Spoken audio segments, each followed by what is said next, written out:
بسم الله الرحمن الرحيم الحمد لله والصلاة والسلام على رسول الله وعلى آله وصحبه أجمعين.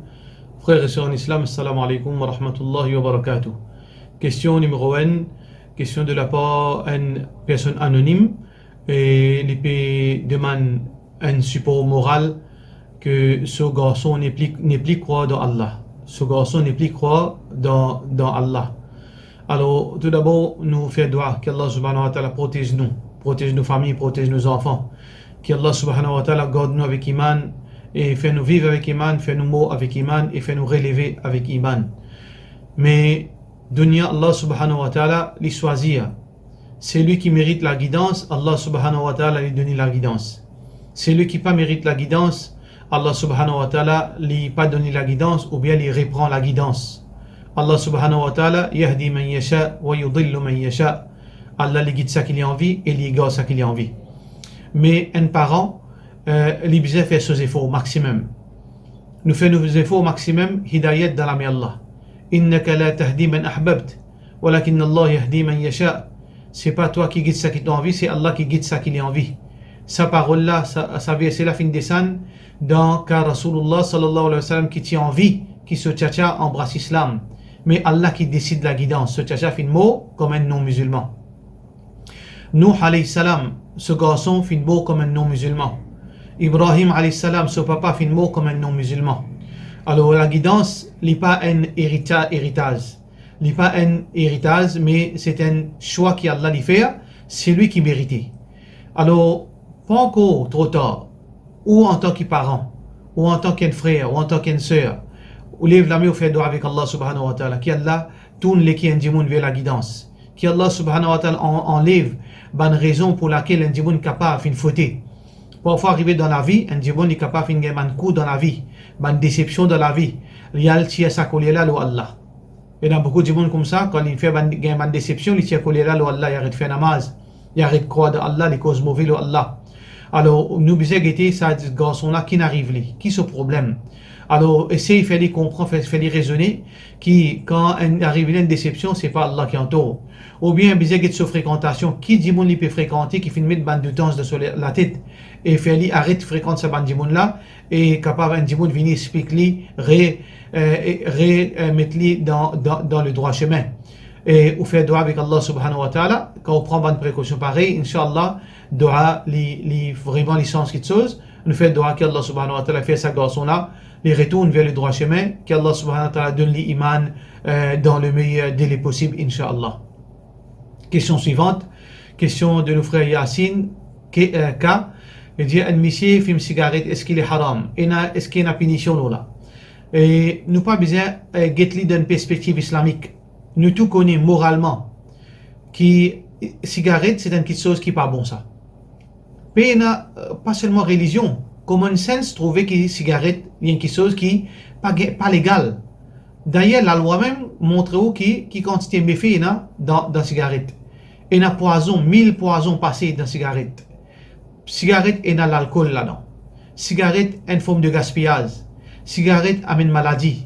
Cigarette tue du monde par millions de monde par l'année mort avec cigarette amène cancer. Alors, ou la bouche senti pis, ou gagne une mauvaise haleine. Tout cela, c'est une petite chose qui n'est pas besoin digne pour nous comprendre ça. Mais additionnellement dans digne, Allah subhanahu wa ta'ala fait une très sévère concernant qui fait gaspillage.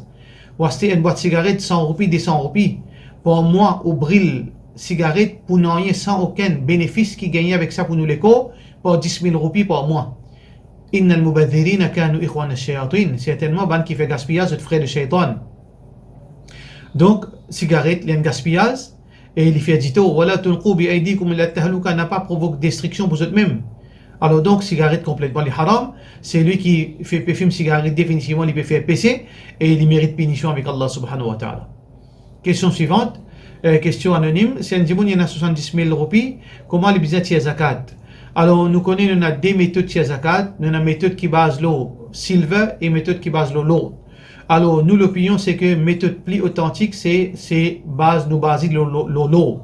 Parce que l'eau qui nous est capable de différencier un dimoun misé avec un dimoun riche. Parce qu'il n'y a l'argent, les 12 000 roupies. nisab l'eau, les 180 000 à 200 000 roupies. Alors, nous pas considérer un djimoun riche, c'est lui qui possède 10 000 roupies. Alors, donc, nous disons que c'est lui qui est à 70 000 roupies, il paye na zakat. Si seulement ces 70 000 là, il paye na zakat. Mais, s'il a envie de tirer, basant le benchmark l'argent, la méthode l'argent, il est capable de tirer 2,5%, 70 000, il gagne sawab, et aussi, ban, djimoun vizia aussi capable de profiter, Inch'Allah. Question suivante depuis notre sœur Binti Taj. Il dit, est-ce qu'il est permis en islam pour acheter qabar, malgré les coûts cher? Jumhur ban ulama, recommandé, nous dit, Jumhur ban ulama permet acheter qabar, pas aucun mal d'acheter qabar. Mais seulement, il dépend de l'intention du monde là. Parfois, il est recommandé pour acheter qabar.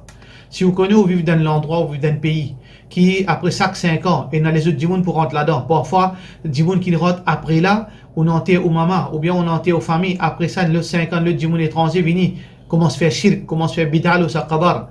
Alors, on peut acheter sa qabar pour qui, sa qabar là, seulement 20 kilos sunna qui peut enterrer dans sa qabar, parmi aux familles.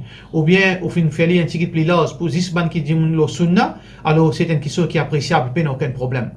Mais si un djimoun, liberté qabar, par l'arrogance, par fierté, nous ban un tel, nous ban grade spécial, ou bien nous ban grand famille, nous pas capable de mingle avec ban djimoun. Alors donc, pour percer un endroit qui existe, moi, nous ban qualité qu'il a dans, ça est complètement haram, ça c'est jahiliyat. Alors il dépend de l'intention pour laquelle le djimoun percer ce qabar. Question suivante. Et question de la part de nos frères Youssef, il veut dire, est-ce qu'il y a un djimoun qui lit Coran le portable et un djimoun qui lit Coran dans Mus'haf, il y a la même récompense? Par rapport à lecture là lui-même, oui, tous les deux gagnent la même récompense. Parce que Alif Lam Mim, ou les lit dans Mus'haf, ou les lit le portable, c'est Alif Lam Mim. Ou gagne 10 sawab pour chaque harf. Alors, il n'y a aucun problème, qui tous les deux gagnent même sawab. Mais seulement, est-ce qu'il y en a qui bénéficient en plus quand il y a dans Mus'haf?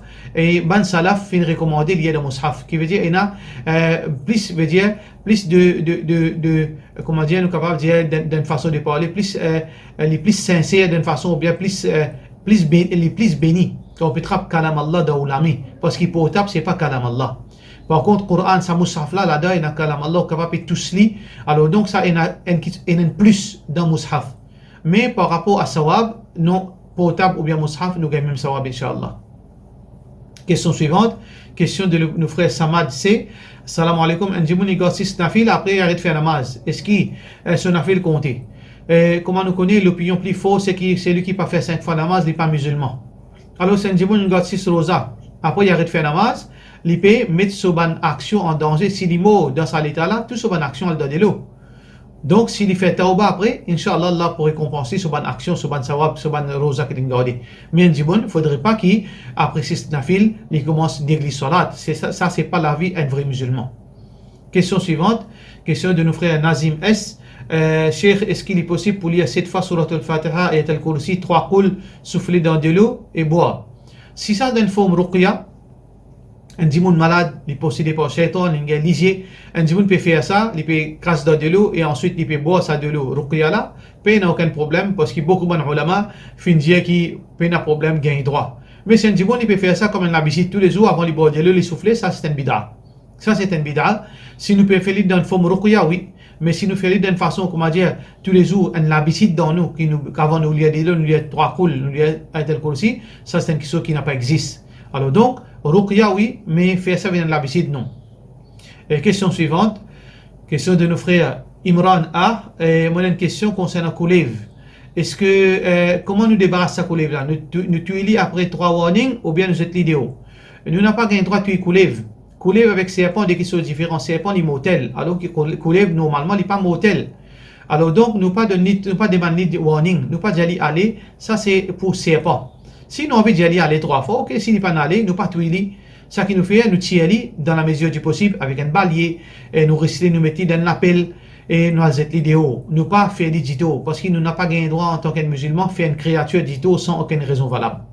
Mais, si arrivé, nous avons une crainte qui nous la case, les petits, nous avons un petit bébé. Par exemple, nous payons attention ça, que les là, rentrent dans ce ventre, rentrent dans ce nez, rentrent dans la bouche, rentrent dans ses oreilles. Alors, dans ce cas-là, nous payons autre choix. Les fins coincent d'un coin, ils pas de sortir, et nous pas capables de accepter par tuer. Si dans un cas pareil, nous gagnons droit tuer. Si nous payons autre choix, accepter tuer pour capable de débarrasser, nous sommes capables de tuer, parce que les fins viennent une nuisance. Mais sinon, nous n'avons pas gagné droit de tuer, couler et n'importe quels animaux sans aucune raison valable. Question suivante.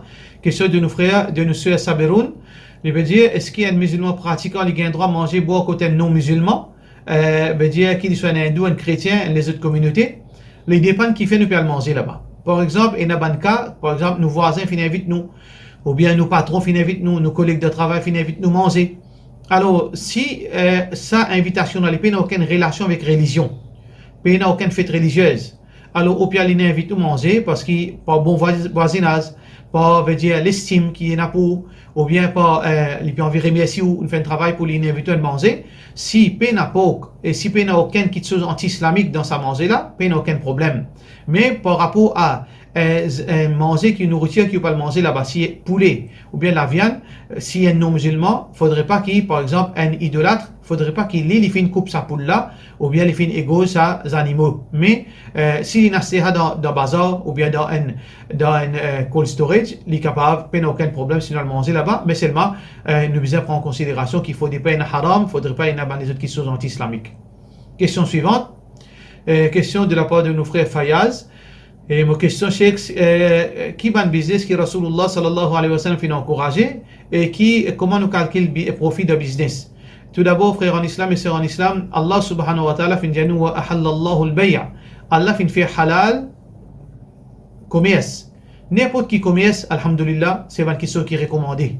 Et meilleure chose qui nous fait meilleure nourriture, c'est ça qui nous fait effort pour nous travailler. Ça, c'est meilleur commerce. Meilleure façon pour nous gagner l'argent. Et concernant nous calculer nos business, nous mangeons de profit, des business raisonnables. Nous business veut dire pas abuser du monde, pas exploiter du monde, pas embêter du monde. Et si nous avons un partenaire, comment nous partageons nos profits? Nous partageons nos profits par rapport à pourcentage sur investissement. Si un du monde, par exemple, lié avec un partenaire, il investit dans un business. Disons, un business là, il coûte 10 millions, il met 7 millions, il met 3 millions. Qui veut dire 30% pour N, 70% pour N. Alors, quand je calcule à la fin, je dépense, je tire tout ban de choses qui finit de tirer, reste, disons, 100 000 roupies. Alors, comment nous partageons ça l'argent-là? Nous partageons 70%, 30%. Ça veut dire 70 000 pour N, 30 000 pour N. C'est basant l'eau pourcentage, pas basant l'eau et l'argent fixe. Et il y a beaucoup de gens qui croient que je comprends. Beaucoup de gens nous trouvent comme ça, je crois que je connais, je crois que je connais Islamic Finance. Je investis dans un business, je dis à gens là, je peux injecter 100 000 dans ton business, mais tous les mois, combien tu es capable de donner moi? Dis là, je dis, tous les mois, je donne 5 000 roupies, tous les mois 10 000 roupies, ça c'est haram. Ça c'est l'intérêt. Ça c'est riba. Ça c'est l'intérêt, l'usure, pas gagner droit. Nous pas gagner droit spécifié une somme d'argent, mais nous base le pourcentage de mon investissement. Si ça la moyenne gagne 100 000, moi gagne 30 000 en tant que 30% mon part. Si le mois prochain, il gagne 10 000, moi gagne 3 000. Si moi ensuite, il fait défaite, 10 000 roupies défaite, mon bizarre prend 3 000 roupies retournées. Le talent prend 7 000 roupies retournées. Dans profit et dans l'os, moi base le pourcentage. Question suivante. Question de la part de nos frères Ziad. Alors, il peut demander qui fait concernant Salat en Jamaat qui distance. Est-ce que par rapport à Covid, est-ce qu'il y a quelque chose qui est bon parce qu'ils savent là les couper? Normalement, c'est une question qui est nouveau, c'est une question ijtihad. Puis un texte là qui nous capable de dire gain droit. C'est ijtihad ça. Mais dans le Coran, dans Sunna Rasulullah sallallahu alayhi wa sallam, il ordonne nous pour nous veut dire kol épaules contre épaules. Et il faut montrer nous qu'il nous passe, si nous pas adresse nous savent correctement pour une l'amitié entre nous. Alors donc, moi, mon opinion personnelle, c'est que nous n'avons pas fait distance, veut dire, nous avons distance quand nous pouvons faire ça. Nous besoin épaules contre épaules, mais, comment nous dire, il y a beaucoup d'ulama qui donnent permission par rapport à sa situation. Même de Haram Sharif, Makkah, Madina, fait ali. Alors, c'est un dimoun pétrole, comment nous redire, c'est ijtihad, c'est l'opinion. Alors donc, si un dimoun trouve qu'ils n'ont les moins risquants pour faire de cette façon-là, alhamdulillah, mais si un dimoun peut coller ses épaules, les fins continuent respecter sunna Rasulullah sallallahu alayhi wa sallam. Par cela, nous disons, wassalamu alaikum wa rahmatullahi wa barakatuh.